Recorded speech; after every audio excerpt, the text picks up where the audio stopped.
We are Peony, a virtual data room trusted by more than 6,800 teams, including YC companies, investment banks, and clients from all the industries you can imagine. Before I worked at Peony, I was an investment banker at Moelis, working on M&A deals across industries. A lot of what you're about to see comes straight from that experience. To show you how analytics and audit trail work in Peony, let's look at a scenario. This comes in handy when you are running a process with multiple bidders and need to know who's actually engaged.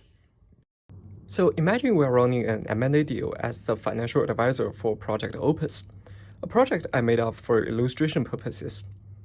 What we can see here is a typical M&A due diligence folder layout. So let me go to the analytics part. At this page, we can see different metrics. Let me walk you through them one by one. We can understand how many times the data room has been viewed, how much time each viewer spends on average, and how many times the folders and files are downloaded. We can also gather an understanding of who the most active viewers are by visit and duration, and what the most popular files are.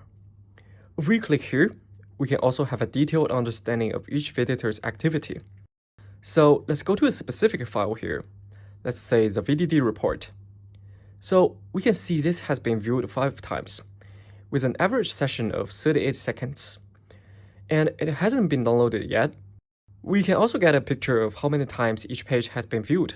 So let's say, for this case, page 18, page 30, and page 39 are the most popular pages. So we can understand what investors care about the most. Also, we can see the drop-off report here. This shows where attention starts to fall away as people go through the document. Page 1 starts off very high, since everyone opens the file. Attention holds up very well through page 5 to 13, and again around page 20 to 23. Those are the sections people keep engaging with.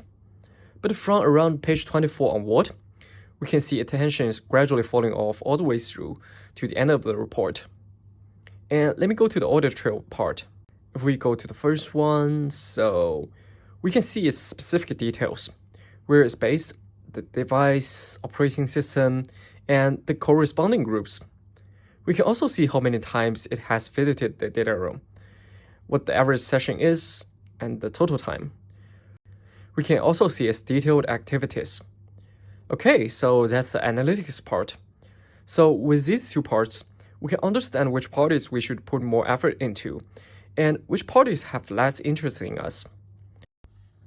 For the next video, I'm going to show you how to run the Q&A session.